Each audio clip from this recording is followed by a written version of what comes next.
मेरा एक ही पहचान है, नितेश बायोलॉजी पूर्णिया। सुने हैं है ना? तो यहीं बगले में है मेरा क्लास। तो अपने यहाँ भी डिजिटल क्लासरूम ही है। वहाँ मैक्स हब का, यहाँ वहाँ पे लगा हुआ न्यू लाइन का, ये थोड़ा सा लगाए हुए मैक्स हब का। तो चलिए बिना बात किए सीधे हम लोग टॉपिक पे आते हैं, है ना? तो हम लोग आज पढ़ने वाले हैं बायोलॉजी। क्या पढ़ने वाले हैं?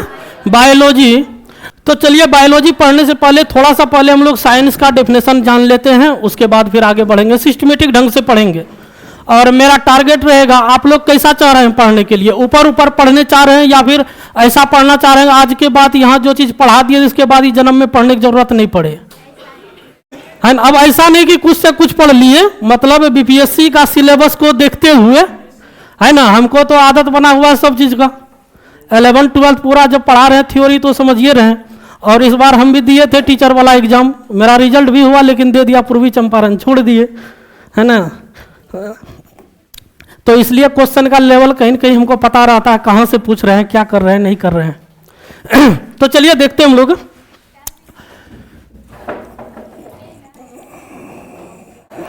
एक दो दिन प्रॉब्लम होगा इसमें, थोड़ा सा अलग देखते हैं, सारा कुछ दिया हुआ इसका। हेडिंग में डालेंगे हम लोग साइंस। बताइए साइंस जो है ये कौन सा वर्ड से बना है? साइंस बना है साइंटिया वर्ड से। किससे बना है? साइंटिया वर्ड से, है ना? साइंटिया का मतलब क्या होता है जी? साइंटिया मीन्स नॉलेज भी कह सकते हैं, है ना? अब नॉलेज जो होती है ये साइंटिया कौन सा वर्ड है? साइंटिया है ग्रीक वर्ड। कौन सा वर्ड है? Greek word. अब इसका मतलब होता है नॉलेज। अब नॉलेज जो आती है ये कहां से आती है? नॉलेज कहां से आती है? कहां से कम होता है इसमें आवाज? ऐसे मेरा साउंड बोल्ड है थोड़ा सा, है ना? अब देखिए इसमें नॉलेज जो है ये साइंटिया वर्ड से आती है और साइंटिया जो है ये साइंस से आया है। अब अगर यदि नॉलेज का बात करें, नॉलेज प्राप्त कहां से होती है? अब मान के चलिए कि ये मार्कर है या बल्ब लेते हैं, है ना? बल्ब का खोज कौन किया है? थॉमस एडिसन किया है ना? तो डायरेक्ट बल्ब का खोज कर दिया? पहले उसके बारे में उन्होंने स्टडी किया होगा ना? पहले स्टडी किया होगा, स्टडी करने के बाद उसका ऑब्जर्वेशन किया होगा, मतलब थिंकिंग किया होगा कि कैसे करे, क्या करे, नहीं करे। उसके बाद कहा जाता है कि 1000 बार एक्सपेरिमेंट किया तब एक बार बल्ब जला। तो जैसे बल्ब जला तो मतलब एक नया टाइप का नया ज्ञान की प्राप्ति हुई, है ना? और वही नया ज्ञान, वही विशेष ज्ञान की जो प्राप्ति हुई तो वही विशेष ज्ञान को ही तो विज्ञान कहा जाता है। तो कह सकते हैं विज्ञान जो है वो स्टडी, ऑब्जर्वेशन और एक्सपेरिमेंट से आती है। विज्ञान कहां से आती है? स्टडी, ऑब्जर्वेशन और एक्सपेरिमेंट से। तो कह सकते हैं science is a systematic knowledge that comes study, observation and experiment. यानी विज्ञान जो है वह ज्ञान या विद्या है, लिखते चलिए साथ साथ, विज्ञान वह ज्ञान या विद्या है जो अध्ययन, अवलोकन और प्रयोग से प्राप्त होती है। प्रयोग से प्राप्त होती है। विज्ञान वह ज्ञान या विद्या है जो अध्ययन, अवलोकन और प्रयोग से प्राप्त होती है।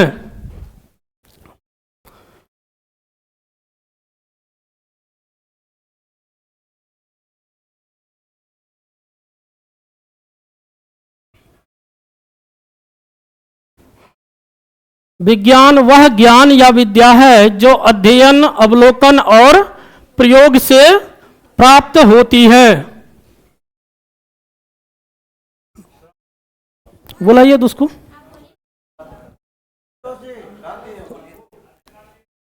कैसे होता है? साउंड कम कीजिए इसको, वहीं से होता है। लिख लिए। उसके बाद इसमें हम देख सकते हैं, अगर यदि फादर ऑफ साइंस का बात करें तो कौन कहलाता है ना? ऐसे तो ये विवादित है, सब अलग अलग समय में अलग अलग लोग बोले हैं, लेकिन हम लोग बात करें अगर यदि फादर ऑफ मॉडर्न साइंस के बारे में, तो हम कह सकते हैं कौन? गैलीलियो। कौन हो जाएगा? गैलीलियो। उसके बाद हम लोग देखेंगे ब्रांचेज ऑफ साइंस। क्या देखेंगे? ब्रांचेज ऑफ साइंस, साइंस की शाखाएं। क्या देखेंगे?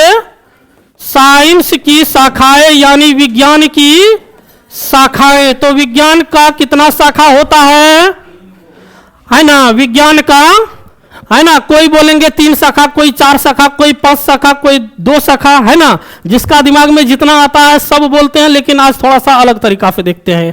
हो गया? इतना नोट कर लिए, साथ साथ करते चलिए। उसके बाद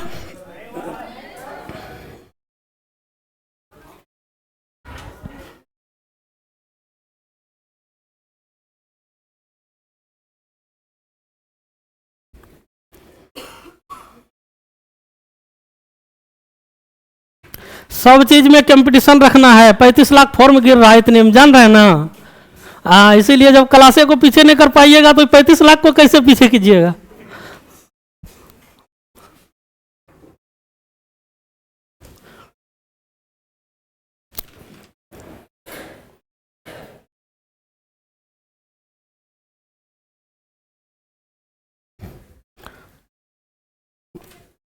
अब हम लोग देखेंगे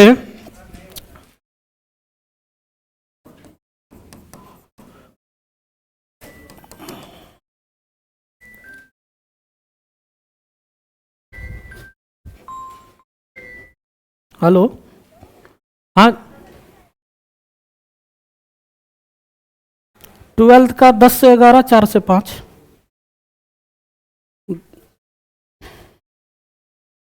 ठीक है, बता दो, आते हैं हम 10 बजे। लिख लिए। अब जो है ये विज्ञान, इसमें हम देखें कि इसका जो शाखा है, तो कितना शाखा बोले? एक बोलेंगे नेचुरल साइंस। जब बायोलॉजी पढ़ रहे हैं थोड़ा बायोलॉजी की तरह देखेंगे, है ना।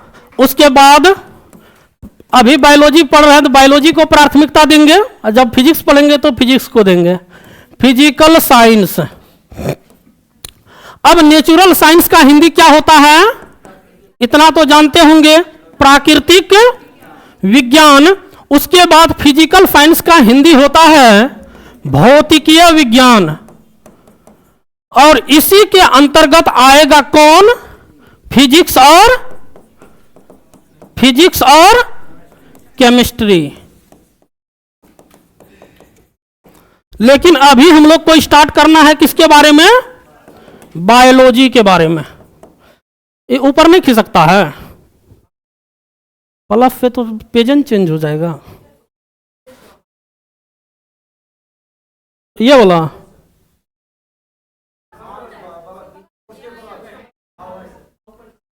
अच्छा, अब तो ठीक। कभी नाव पे गाड़ी, कभी गाड़ी पे नाव, कोई बात नहीं, है ना। लिख लिए नेचुरल साइंस और फिजिकल साइंस। नेचुरल साइंस के अंतर्गत आएगा बायोलॉजी, और फिजिकल साइंस के अंतर्गत फिजिक्स और केमिस्ट्री। तो अब हम लोग पढ़ते हैं बायोलॉजी के बारे में। बार बार करने वाला सिस्टम है।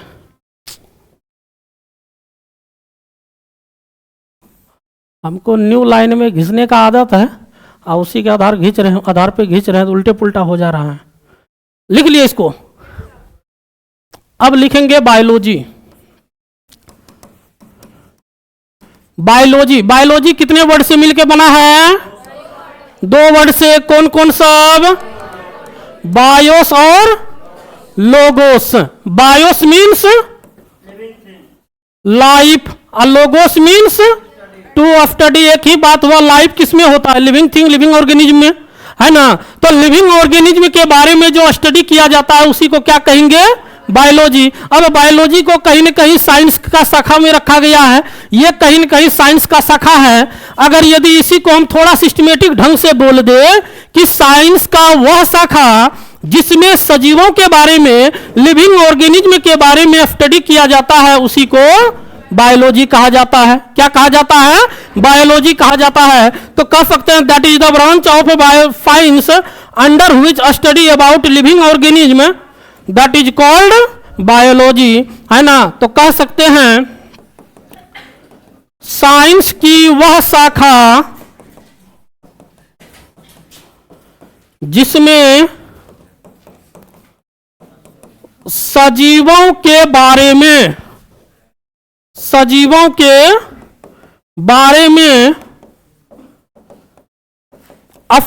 किया जाता है,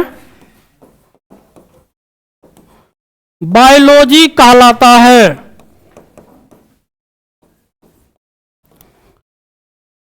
साइंस का वह शाखा जिसमें सजीवों के बारे में स्टडी किया जाता है उसे बायोलॉजी कहा जाता है।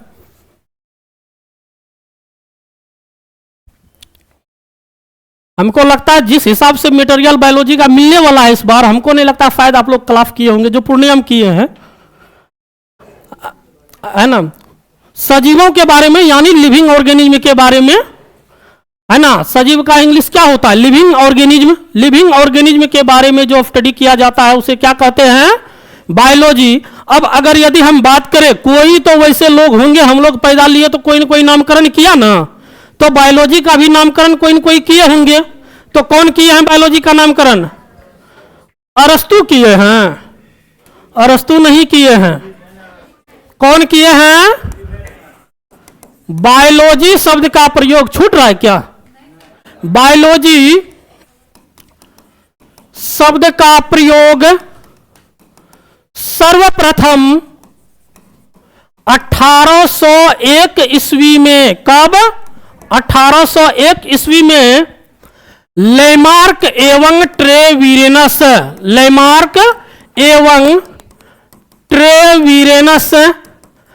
नामक साइंटिस्ट ने किया। कब किया? 1801 में। कब किया? 1801 में। लेमार्क एवं ट्रेवीरेनस ने 1801 में सर्वप्रथम बायोलॉजी शब्द का प्रयोग किया।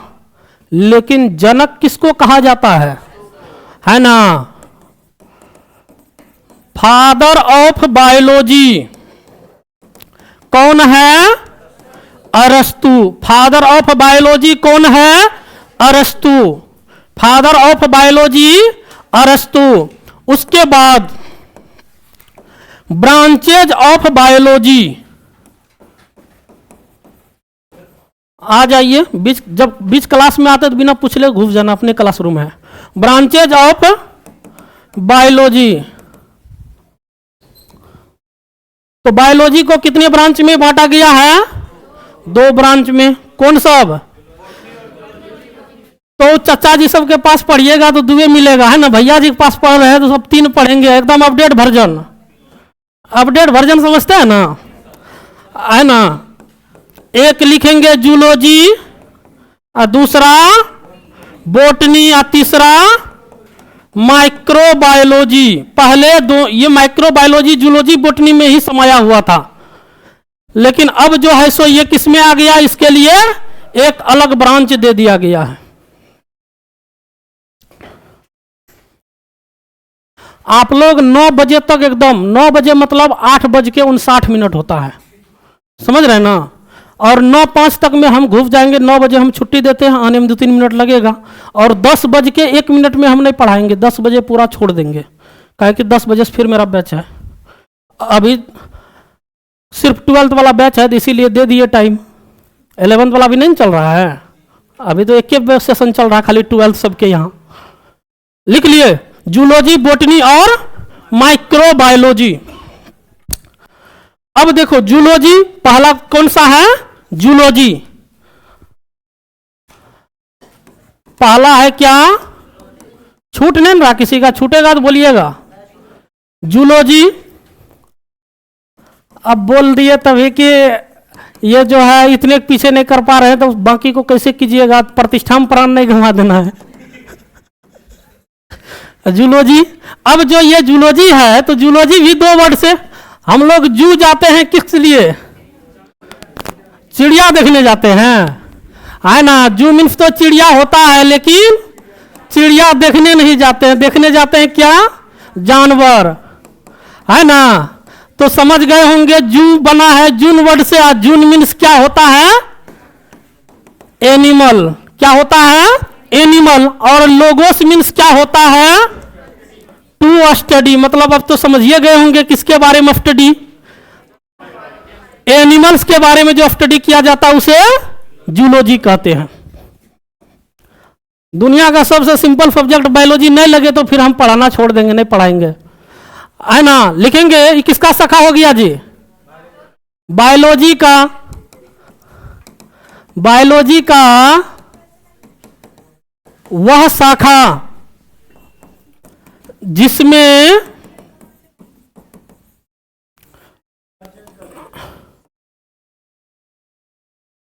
बायोलॉजी पढ़ रहे, थोड़ा रंग बिरंग रहेगा तो ठीक लगेगा। एनिमल्स के बारे में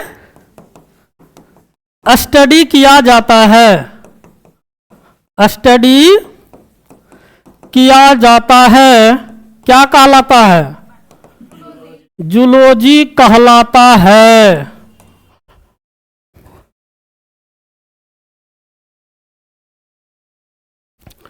पूरे बिहार का कोई भी कोचिंग का मटेरियल बायोलॉजी मटेरियल से कंपैरिजन करके देख सकते हैं। लगे कम फिर आके बोलना है सर फल्ला से कम पढ़ाए हो, जो चिल्लाता है ऑफिसर एकेडमी वाला सब। नहीं मेरा कंटेंट नहीं, वो फेंकने फालतू चीज फेंकना नहीं बनता है थोड़ा सा, है ना। फादर ऑफ कौन? Father of zoology. नो मेरा किसी से मिलेगा, है ना, नो मेरा कोई किया है कंपटीशन में कॉपी। फादर ऑफ जूलॉजी कौन हो जाएगा?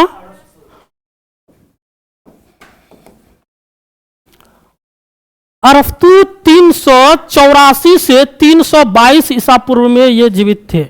उसी दौरान इन्होंने ये कार्य को किया था। तो क्या किया था लिख लेंगे यहां, 384 ईस्वी पूर्व से 322 ईस्वी पूर्व,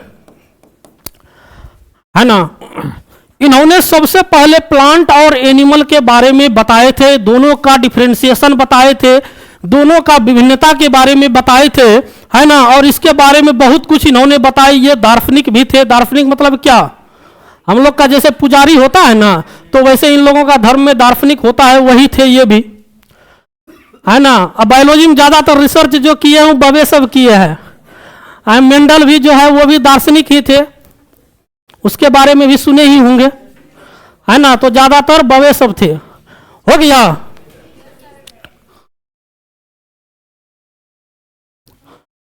अब देखेंगे किसके बारे में? बोटनी। बोटनी जो है बोटनी वर्ड से ही बना है, इसीलिए इसका डायरेक्ट डेफिनेशन लिख लेंगे। बोटनी का हिंदी क्या होता है? वनस्पति विज्ञान या पादप विज्ञान। वनस्पति विज्ञान या पादप विज्ञान। वनस्पति विज्ञान या पादप विज्ञान किसको कहेंगे? सीधा सीधे, है ना। स्टडी ऑफ प्लांट्स लिख लीजिए सीधे, कितना इसका शाखा उसका शाखा, अब आप लोग समझ गए, है ना। फादर ऑफ बोटनी सब अरस्तुए होंगे।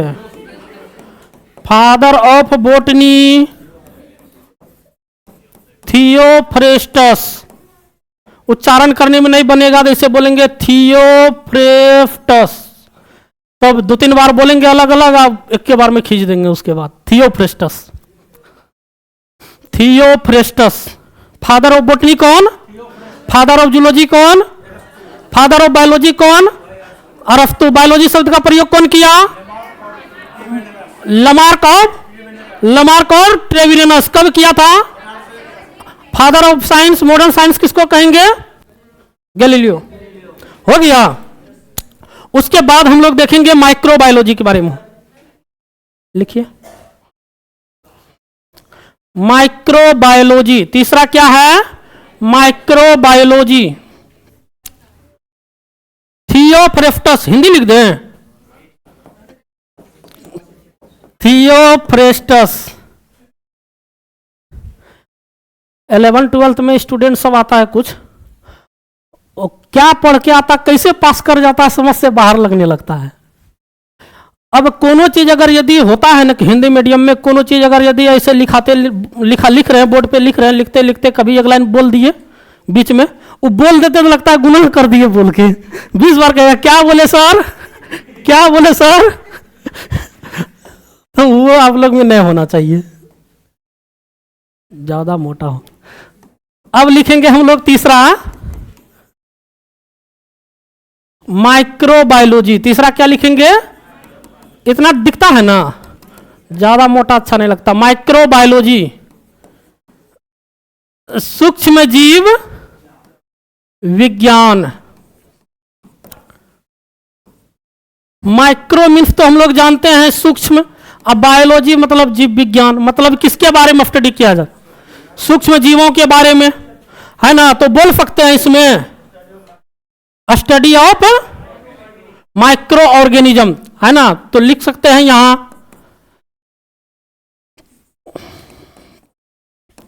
स्टडी ऑफ, ये नहीं बताने की जरूरत है कि ये किसका शाखा है, बायोलॉजी का। माइक्रो ऑर्गेनिजम्स, सूक्ष्म जीवों का अध्ययन। माइक्रो ऑर्गेनिजम्स एज लाइक क्या जी, जैसे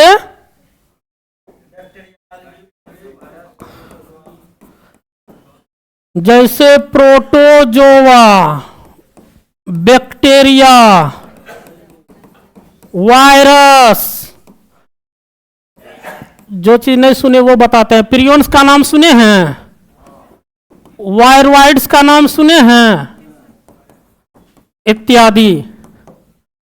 ये सब चीज के बारे में जो स्टडी किया जाता है उसी को हम क्या कहते हैं, माइक्रोबायोलॉजी। अब फादर ऑफ माइक्रोबायोलॉजी कौन है, फादर ऑफ माइक्रोबायोलॉजी वो तो सेल का है। फादर ऑफ माइक्रोबायोलॉजी कौन, Antony van Leeuwenhoek. Antonie van Leeuwenhoek, father of microbiology Antonie van Leeuwenhoek.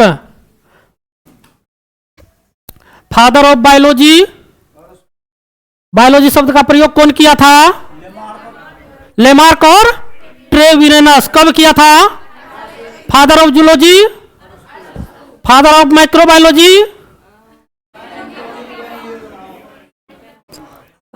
दिल दिमाग सब यही रखना है, नहीं तो पकड़ा जाइएगा, है ना। Antony van Leeuwenhoek. अच्छा इसको लिखिए, नीचे हिंदी में भी लिख देते हैं, LEUWENHOEK, हाँ VON। वॉन ऐसे लिखेंगे, चलिए हिंदी पढ़ते हैं। Antony van Leeuwenhoek, Antonie van Leeuwenhoek. खाली ल्यूवेनहॉक भी याद रखेंगे काम चल जाएगा, केवल ल्यूवेनहॉक भी याद रखेंगे तो काम चल जाएगा। हाँ ये भी ल्यूवेनहॉक भी है ना। इनको इसलिए दिया गया, जब सेल चैप्टर हम लोग पढ़ेंगे तो वहां देखेंगे कि ये जो है कई प्रकार के जीवित सेल का, स्पर्म सेल का खोज किया और बहुत ज्यादा सेल पर रिसर्च किया, इसीलिए जो है सो इनको फादर ऑफ माइक्रोबायोलॉजी का टाइटल दे दिया गया। क्या कोई प्रॉब्लम यहां तक, ये हो गया। ये हम लोगों का थोड़ा सा बेसिक रहा।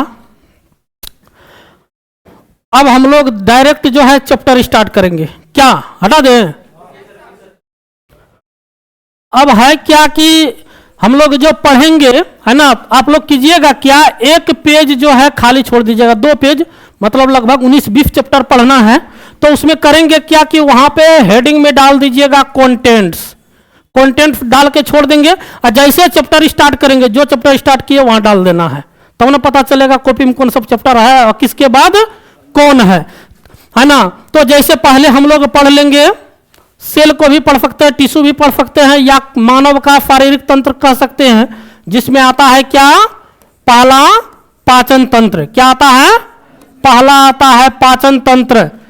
इस बार भी इससे क्वेश्चन पूछा गया है, पाचन तंत्र से सवाल था, है ना, बीपीएससी टीआरई 2 में 9th-10th वाला में। डाइजेस्टिव सिस्टम, हाँ, चैप्टर का नाम है पाचन तंत्र, है ना। तो एक पेज में लिख लेंगे, पहला 1 नंबर चैप्टर 1 में पाचन तंत्र, उसके बाद एक पेज छोड़ के लिखेंगे हेडिंग में भी पाचन तंत्र, एक पेज जगह छोड़ दीजिएगा आप लोग।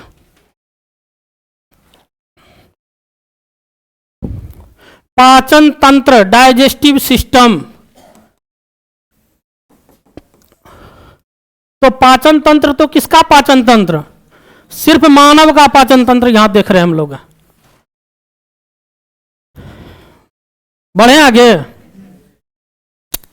अब यहां पे अगर हम पाचन तंत्र का बात करें तो सबसे पहले यह जान लेंगे कि मानव में जो पाचन की क्रिया होती है, यानी इसका जो पाचन तंत्र काम करता है वो कौन कौन विधि के द्वारा करता है ना, ये कौन कौन विधि के द्वारा करता है। ऐसे हम लोग को पोषण के बारे में या पोषक तत्व क्या है वो भी पढ़ना है, लेकिन उसके बारे में हम लोग बाद में पढ़ेंगे। पहले जो है सो जितना जैव प्रक्रम में आता है उस सब को पढ़ लेते हैं, उस सब चैप्टर को।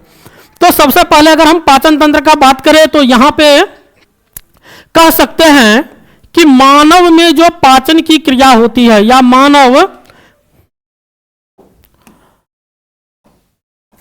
मानव का पाचन तंत्र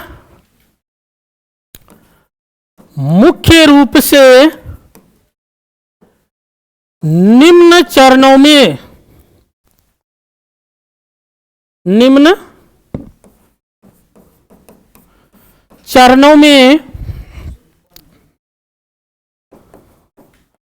कार्य करती है। कौन सब चरण है इसका? सबसे पहले हम लोग भोजन को क्या करते हैं जी, खाते हैं, है ना। अलग पेज लेते हैं, यहां नहीं हो पाएगा, है ना। मानव का पाचन तंत्र मुख्य रूप से निम्न चरणों में कार्य करती है। कौन कौन सब चरण है? तो पहला चरण हो जाएगा इंजेशन। क्या हो जाएगा? इंजेशन। इंजेशन का हिंदी क्या होता है? अंतर्ग्रहण। मतलब पहले भोजन को हम लोग क्या करते हैं? ग्रहण करते हैं। किसको ग्रहण करते हैं? भोजन को। अब भोजन को ग्रहण करने के बाद भोजन के साथ कौन घटना होती है? डाइजेशन की। कौन सी घटनाएं होती है? डाइजेशन यानी पाचन की, है ना, यही होती है। उसके बाद फिर कौन घटनाएं होती है ना। पाचन के बाद एब्जॉर्प्शन, तब ना एसिमिलेशन। पचा हुआ भोजन अवशोषित होगा तब ना सब पूरे शरीर में फैलेगा, है ना। तो क्या हो जाएगा? एब्जॉर्प्शन। क्या होगा? एब्जॉर्प्शन यानी अवशोषण। उसके बाद एसिमिलेशन। क्या होगा? एसिमिलेशन। इसका क्या हो जाएगा हिंदी? स्वांगीकरण। और लास्ट में क्या होगा जी? एक्सपल्सन कह सकते हैं। बहिर्क्षेपण। उत्सर्जन चैप्टर अलग है। बहिर्क्षेपण क्या हो जाएगा? मतलब मानव में जो पाचन तंत्र कार्य करता है वो 5 चरणों में कार्य करता है। कौन कौन? Ingestion, digestion, absorption, assimilation, expulsion, है ना। इंजेशन मतलब अंतर्ग्रहण। भोजन को जब इंटेक करते हैं, ग्रहण करते हैं तो उसे अंतर्ग्रहण कहते हैं, है ना। डाइजेशन मतलब पाचन, भोजन को जब ग्रहण किए तो पचने का क्रिया होती है उसमें। जब पच जाता है तो छोटी आंत में पूर्ण रूप से उसका क्या होता है? अवशोषण होता है। पाचन भी वही होता है पूर्ण रूप से, और अवशोषण भी वही होता है। जब अवशोषित हो गया तो वो आगे चल के ब्लड सेल में पहुंचता है। जब ब्लड सेल में गया तो ब्लड सेल में यह जो है सो मिल गया, तो ब्लड सर्कुलेशन के माध्यम से, है ना, वो क्या होता है, बॉडी के संपूर्ण सेल में पहुंच जाता है, जिस प्रोसेस को हम क्या कहते हैं, स्वांगीकरण। अब जब जो भोजन छोटी आंत में नहीं पचा, वो चला जाएगा कहां, बड़ी आंत होते हुए रेक्टम में, यानी मलाशय में जाके स्टोर हो जाएगा, और समय समय पर क्या हो जाएगा उसका, है ना, वो बाहर आ जाएगा, जिसको हम कहेंगे बहिर्क्षेपण। क्या कुछ है इसमें, मतलब अंतर्ग्रहण मतलब भोजन को ग्रहण करना, डाइजेशन मतलब पचता जो है सारा एंजाइम वगैरह सब मिल करके, उसके बाद एब्जॉर्प्शन पचा हुआ भोजन का अवशोषण होता है, अवशोषित भोज्य पदार्थ संपूर्ण शरीर में फैलता है, जिसे स्वांगीकरण कहते हैं, और फिर उसके बाद क्या होता है, बहिर्क्षेपण होता है। कोई प्रॉब्लम यहां तक, तो ये हो गया। उसके बाद अब हम लोग चलेंगे पाचन तंत्र पर, है ना, ऐसे भोजन के बारे में भी देख सकते हैं, है ना। अगर यहां पर हम फूड का बात करें, यानी भोजन का बात करें, या फूड सब्सटेंसेस का बात करें, इसका हिंदी क्या होता है जी, भोज्य पदार्थ।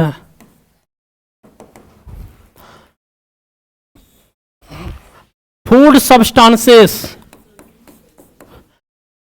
अब अगर यदि इसका बात करें हम, भोजन या भोज्य पदार्थ का बात करें, तो इसमें इसका अगर यदि बात करें तो भोज्य पदार्थ किसको कहा जाता है, ऐसा है गोबर मिट्टी जो मिला सब खा गए, सोच के न खाते हैं, क्या चीज खाएंगे जो हमारे शरीर के लिए लाभदायक रहेगा, हमारा शरीर में जो है सो कहीं ना कहीं टिश्यू का जो है वो रिपेयर करेगा, टिश्यू कहीं डैमेज है, टूट गया, खराब हो गया, कट गया, कुछ भी हुआ तो उसका मरम्मत करता है। और कह सकते हैं कि जो पदार्थ हम लोग खाते हैं उसमें कई प्रकार का पोषक तत्व, है ना, वो जो 6-7 प्रकार का होता है, प्रोटीन, विटामिन, कार्बोहाइड्रेट, मिनरल्स, है ना, जल, खनिज, लवण, ये सब जो होता है, तो उसमें कह सकते हैं कि ये सब चीज जिसमें प्रेजेंट होता है उसी को हम लोग कह सकते हैं कहीं ना कहीं क्या, भोज्य पदार्थ। तो कह सकते हैं वैसा पदार्थ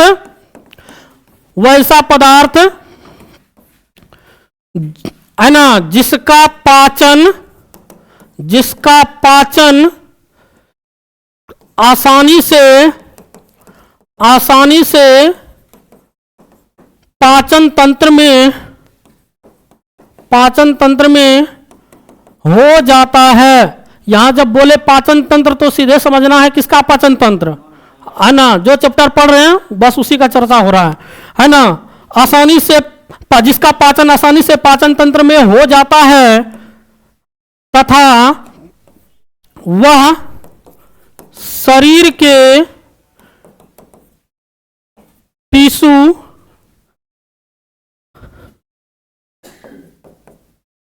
को मरम्मत करने में मदद करता हो। बहुत तरह से इसको डिफाइन कर सकते हैं, है ना। इसको कह सकते हैं कि जिसमें पोषक तत्व प्रेजेंट हो, है ना, और वो हमारे शरीर के लिए लाभदायक हो। तो हम लोग देखेंगे किस तरह का माहौल है, उसी तरह से डिफाइन करेंगे सामने वाला क्या सुनना चाह रहा है ना। तो क्या कहलाता है, भोजन कहलाता है। सिर्फ हम लोग का कॉन्सेप्ट क्लियर होना चाहिए, है ना। गिरजा चौक इधर से भी जा सकते हैं, इधर उस लाइन तरफ से घूम के भी जा सकते हैं, अगर इधर से चल जाएंगे जल्दी पहुंचेंगे, वही बात है, लिख लिए। अब हम लोग देखेंगे पाचन तंत्र, डायरेक्ट हम लोग पाचन तंत्र पर आते हैं। अब हम लोग डायरेक्ट आते हैं पाचन तंत्र पर, हटा लिखो न क्या है।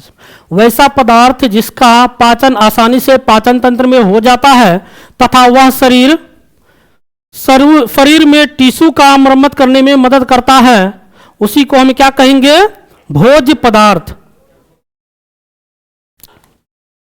अब उसके बाद हम लोग डायरेक्ट आते हैं मानव का पाचन तंत्र पे। अब एकदम हम लोग मेन टॉपिक पे आए हैं, पाचन तंत्र। इसका इंग्लिश क्या होता है, डाइजेस्टिव सिस्टम।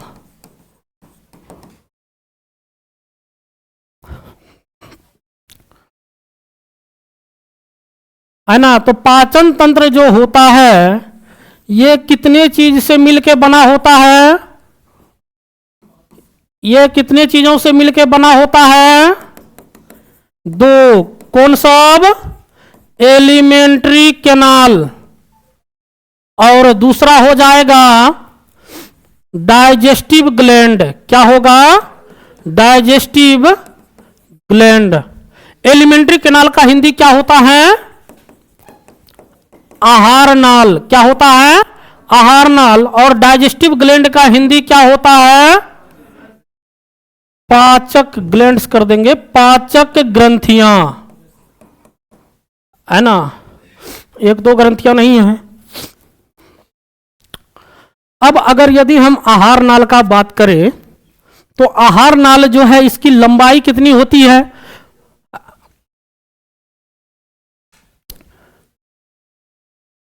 आहार नाल की लंबाई कितनी होती है? आहार नाल की लंबाई 8 से 10 मीटर। अगर ये ऑप्शन नहीं रहे, अगर एक डिजिट वाला रहेगा तब क्या देंगे? दोनों का कोई भी चीज नहीं जानेंगे ना, तो पहला टारगेट यही रखना, दोनों का एवरेज निकाल देना। एवरेज मतलब क्या? दोनों संख्याओं का योग बट्टा संख्याओं की संख्या। 8 10 18 बट्टा 2 बराबर 9, है ना। उसके बाद ये हो गया आहार नाल की लंबाई। और इसका आकार अगर यदि बात करें, कैसा? लंबाकार, कुंडलित नुमा, कुंडलित नुमा होता है। और एक पॉइंट ऐड करना है यहां पे,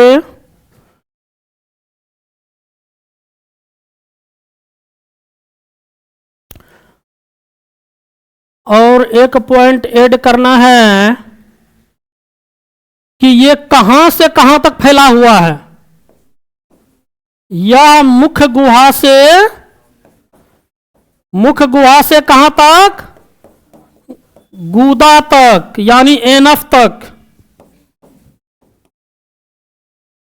फैला होता है। इतने आप लोग के लिए काफी है ना। उसके बाद पाचक ग्रंथियां हैं। पहले इसका हम लोग देख लेते हैं कि अब जो है मुख्य गुहा से एनफ तक है, तो ये फिर कौन कौन सा भाग में आता है? नहीं लिखे, लिखिए।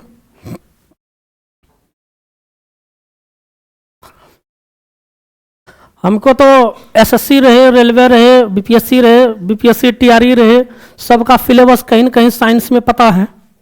और हम जो बायोलॉजी पढ़ाते हैं अपने यहाँ 11 12 को, तो एक तो टारगेट ये रहता है कि उसको वो पढ़ाइए दे जो उसका मतलब सिलेबस में है। और 11 12 बायोलॉजी पढ़ लिए तो फिर इस जन्म में पढ़ने की जरूरत नहीं है कंपटीशन के लिए।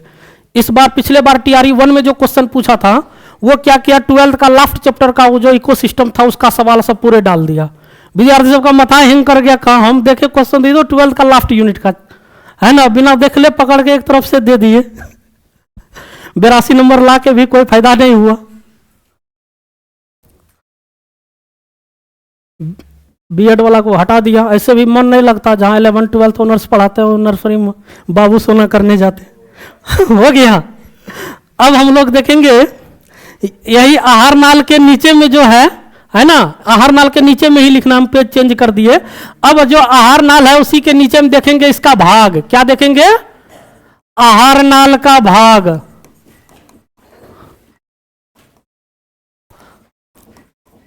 अब इसका अगर यदि भाग का बात करें तो भाग में क्या सब आएगा? पहले मेन देखेंगे, है ना। उसके बाद फिर हम लोग माउथ से स्टार्ट करेंगे, एनफ तक पहुंचेंगे सिस्टमेटिक ढंग से। कौन सब आएगा इसमें? सबसे पहले देंगे मुख्य गुहा।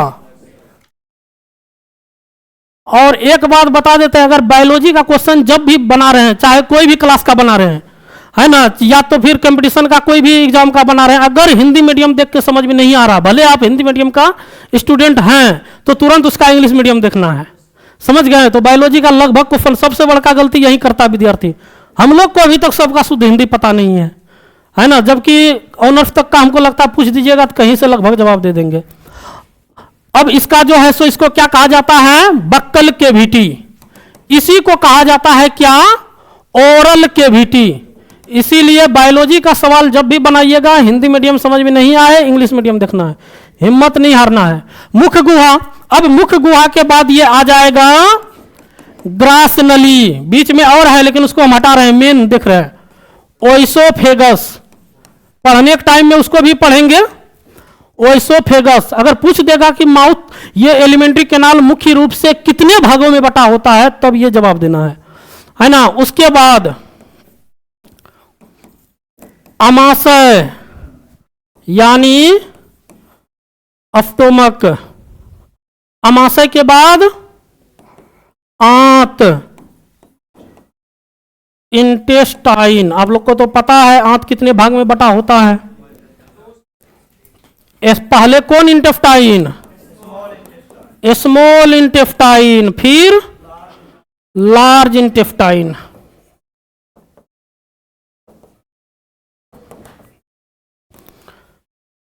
इसका हिंदी छोटी आंत और दूसरा बड़ी आंत।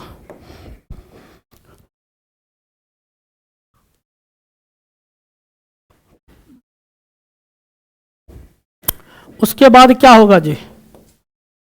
उसके बाद रेक्टम देख लिए, लार्जम समा गया। एनस मतलब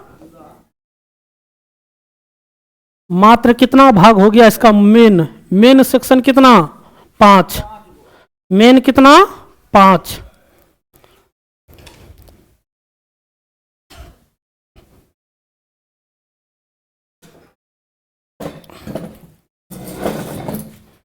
कुर्सी लगता हमको डिस्टर्ब कर रहा है। हो गया? कितना टाइम हुआ जी? बता दीजिए, घड़ी लगा हुआ नहीं कहीं? हो गया। अब हम लोग, अच्छा लिख लिए?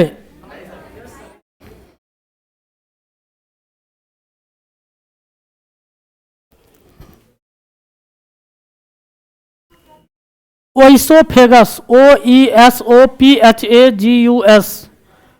ओइसोफेगस।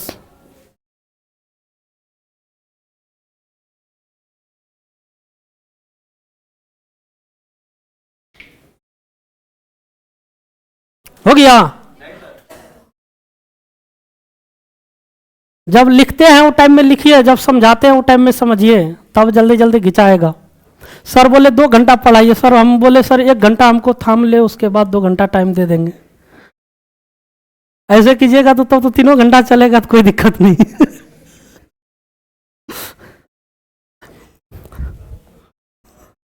हो गया?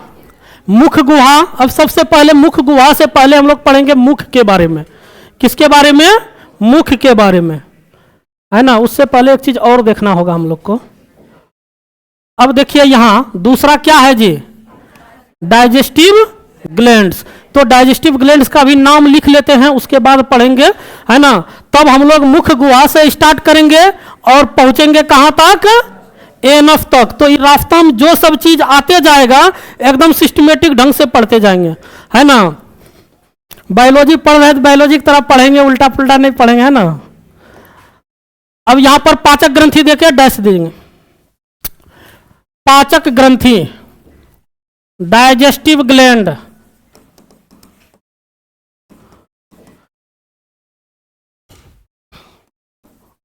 मैथ में अगर गलती होता है तो 1 डिजिट गड़बड़ होता है, बायोलॉजी में गलती होता है तो सीधे अंगे चौपट हो जाता है। अन्ना किडनी निकाल रहे हैं, लिवरे काट के निकाल देंगे। पाचक ग्रंथियां, डाइजेस्टिव ग्लैंड्स, तो इसके अंतर्गत कौन सब आएगा? माउथ पे ही स्टार्ट करते हैं, सैलिवरी ग्लैंड्स। लिखते चलिए, समझने वाला नहीं है, लिखने वाला है। लार ग्रंथियां, क्या है? लार ग्रंथियां। अब लार ग्रंथियां जो है ये कितने प्रकार के हैं? 3 प्रकार के। कितने प्रकार के? कौन सब है? Parotid salivary gland. यहां से भी बहुत सवाल आता है, हिंदी भी लिख दें। पेरोटिड लार ग्रंथियां। उसके बाद सब मैंडिबुलर,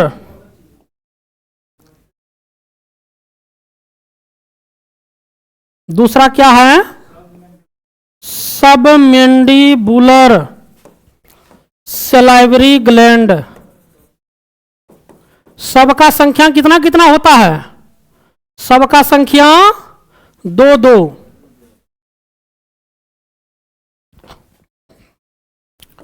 सब मैंडिबुलर लार ग्रंथियां, और तीसरा है सबलिंगुअल, सब मैंडिबुलर को सबलिंगुअल सलाइवरी ग्लैंड, इसका भी संख्या कितना,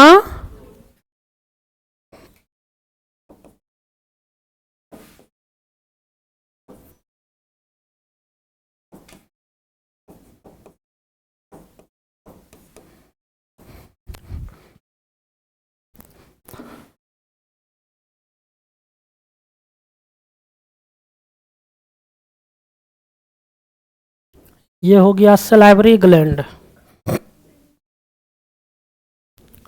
सबलिंगुअल सलाइवरी ग्लैंड्स, उस एक मिनट सबलिंगुअल, यहां भी हिंदी वही ना होगा जी, गड़बड़ हो जाएगा। सबलिंगुअल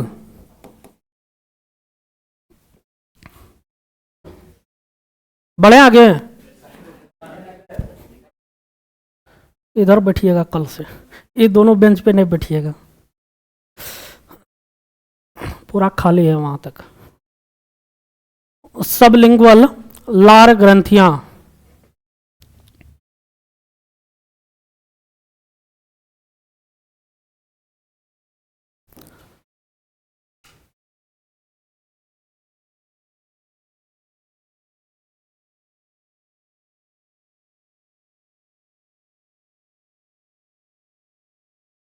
हो गया,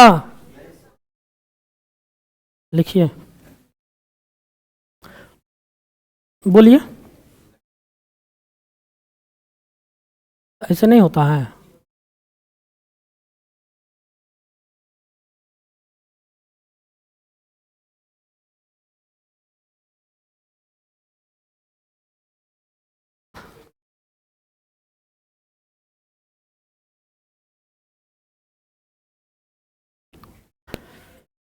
ये चला गया कन्याकुमारी से कश्मीर तक।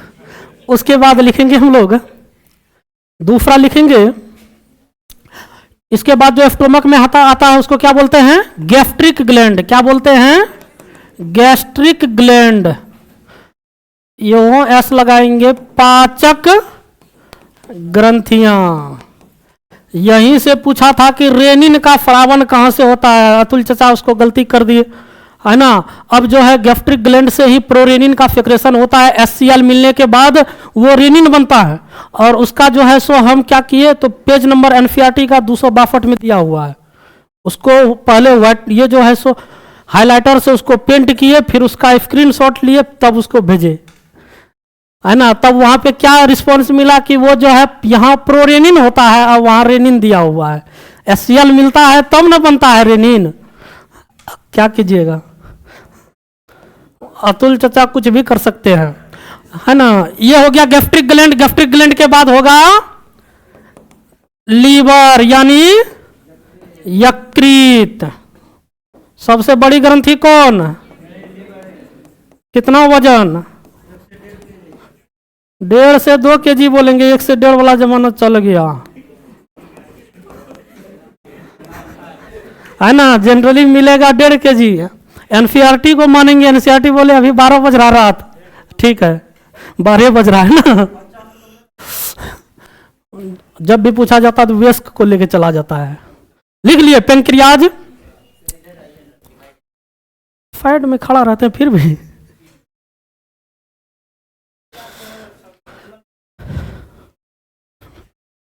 हम लोग भी एनिमल न हैं। पहले नहीं थे, अभी भी है। अरस्तु के अकॉर्डिंग क्या है? Man is a social animal, है ना। मानव एक सामाजिक प्राणी है, और हैं भी स्तनधारी है, भले बुद्धि हो गया थोड़ा सा।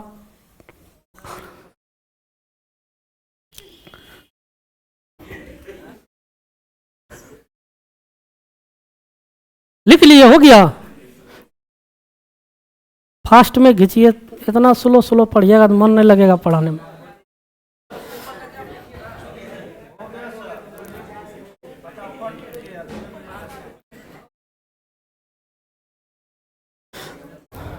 अब पेंक्रियाज के बाद क्या आएगा?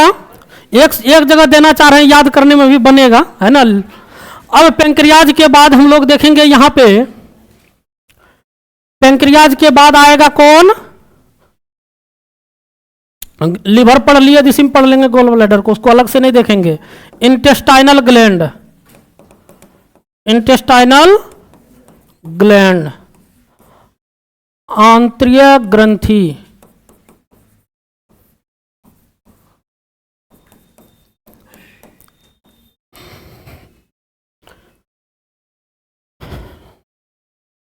कल हम लोग माउथ से स्टार्ट करेंगे, है ना। एनफ तक देखेंगे सबको एक एक करके। कल का क्लास जो छोड़ दिए, फिर डाइजेस्टिव सिस्टम पढ़ना उसके लिए बेकार है।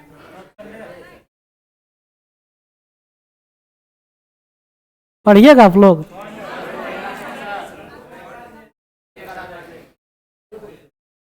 सर रहते तब ना पूछ के बता देते हैं। हो गया? कल हालांकि अपने यहाँ छुट्टी रखे हैं। यहाँ अगर पढ़िएगा तो हम पढ़ा देंगे, पढ़ाने में मन लगता है हमको। अब देखिए इसमें अगर यदि हम बात करें, है ना, अभी जो पढ़ाए, चलिए एक बार मारते हैं हिट एंड ट्रायल, क्या पढ़े नहीं पढ़े पता चल जाएगा, है ना। अगर यदि साइंस का बात करें तो साइंस कौन सा वर्ड से बना है? साइंटिया वर्ड से बना है। कौन सा वर्ड से बना है? साइंटिया। साइंटिया मीन्स क्या होता है?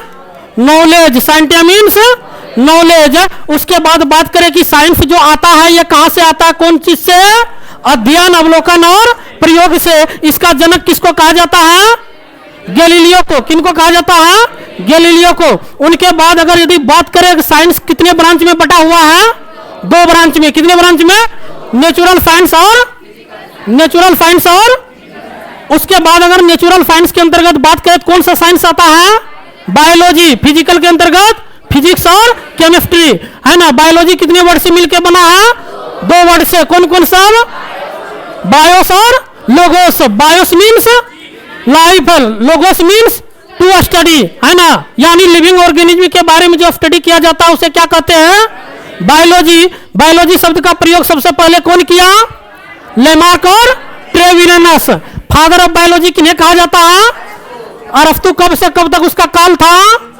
384 से 22, उल्टा बोलेंगे इसमें, ईसा पूर्व है ना। उसके बाद फिर बायोलॉजी को कितने ब्रांच में डिवाइड किया गया है? 3 ब्रांच में, जूलॉजी, बॉटनी और माइक्रोबायोलॉजी। जूलॉजी में किसके बारे में स्टडी? एनिमल के बारे में। बॉटनी में किसके बारे में? माइक्रोबायोलॉजी में micro organism. Father of zoology अरस्तु। Father of zoology, father of botany Theophrastus. Father of microbiology Antonie van Leeuwenhoek. Antonie van Leeuwenhoek, है ना। उसके बाद फिर हम लोग देखे पाचन तंत्र के बारे में। पाचन तंत्र जो है ना, इसमें हम लोग देखे सबसे पहले भोज्य पदार्थ के बारे में। भोज्य पदार्थ क्या होता है? जो आवश्यक पदार्थ होता है शरीर के लिए, उसी को भोज्य पदार्थ कहेंगे सीधे से, है ना। उसके बाद फिर हम लोग देखे पाचन तंत्र कितने भागों में बटा होता है? 2 भागों। और भाग पूछे मतलब पाचन की क्रिया, है ना, 5 चरण में पूरी होती है। मतलब डाइजेस्टिव सिस्टम 5 चरण में अपने कार्य करती है। इंजेशन, डाइजेशन, एब्जॉर्बेशन, है ना, एब्जॉर्प्शन, उसके बाद एसिमिलेशन, फिर एक्सपल्शन। ये देखिए अगर भाग बोले इसका तो 2 होगा, एलिमेंट्री कैनाल और डाइजेस्टिव सिस्टम। एलिमेंट्री कैनाल का मुख्य भाग कौन कौन सा?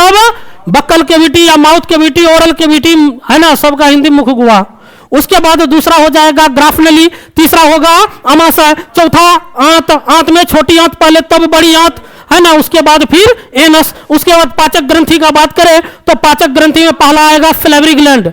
सलेवरी ग्लैंड के बारे में कल सलेवरी ग्लैंड से स्टार्ट होने वाला है। सलेवरी ग्लैंड में 3 प्रकार का ग्लैंड है ना, पेरोटिड, सबमिंडिबुलर, सबलिंगुअल, है ना, तो तीनों की संख्या 2-2 करके है। उसके बाद है फिर गैस्ट्रिक ग्लैंड, गैस्ट्रिक ग्लैंड जो अमाशय में पाया जाता है। उसके बाद फिर देखेंगे हम लोग लीवर के बारे में, फिर पेंक्रियाज के बारे में, उसके बाद इंटेस्टाइनल ग्लैंड। क्या कोई प्रॉब्लम यहां तक? आज इतने रहने देते हैं, कल देखेंगे इससे आगे, ठीक, छोड़ दीजिए कल, बहुत बात है, कल समझ रहे हैं ना।